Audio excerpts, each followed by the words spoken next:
আসসালামু আলাইকুম রহমতুল্লাহ। প্রিয় ভিউয়ার্স, আজকে আমরা আসছি খেন্নুর সাগর দেখতে। তো এখানে মস্ত বড় সাগর, যেটাকে আরব সাগর বলা হয়। তো এইটা যাওয়ার রাস্তা আর কি, এটা গেট। এই ছোট্ট একটি নালা দেখতে পাচ্ছেন, এটার সঙ্গে জড়িত হয়ে আছে বড় সাগরটা। তো আমরা যাইতেছি, আপনারা দেখতে থাকেন।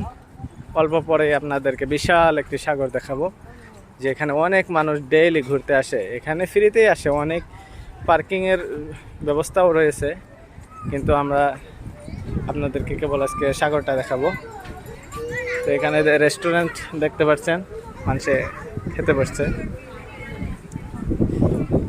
তো প্রিয় ভাই বন্ধুরা, সবাই আসলে ঘোরাফেরা করাটা সবারই পছন্দ।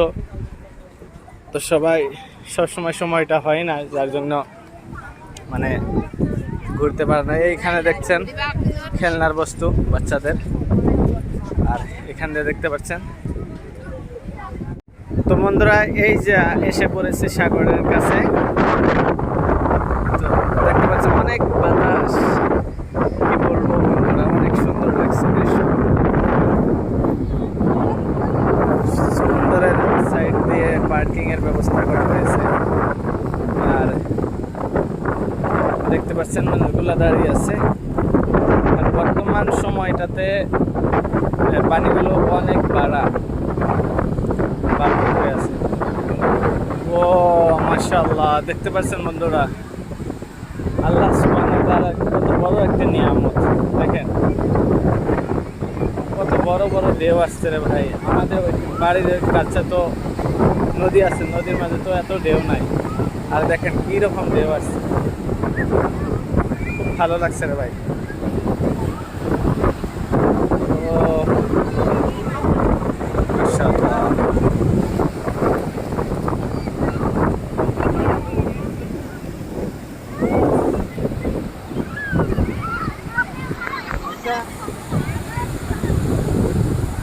প্রিয় ভিউয়ার্স, যারা অপেক্ষা করে আসছিলেন তারা দেখে নেন, এটাকে আরব সাগর বলা হয়।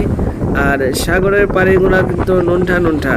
সাগরের পানি পান করলে মনে হয় যে পৃথিবীর সব নিমক এখানে ঢালা হয়েছে, বা এখান থেকে নিমক উৎপাদন হয়। আল্লাহ চাইলে সব পারেন, কারণ পানি মুখে নেওয়া যায় না, অথচ এর পাশে যদি কল বসানো হয় বা মোটর দিয়ে পানি ওঠানো হয়, পিওর পানি বের হয়।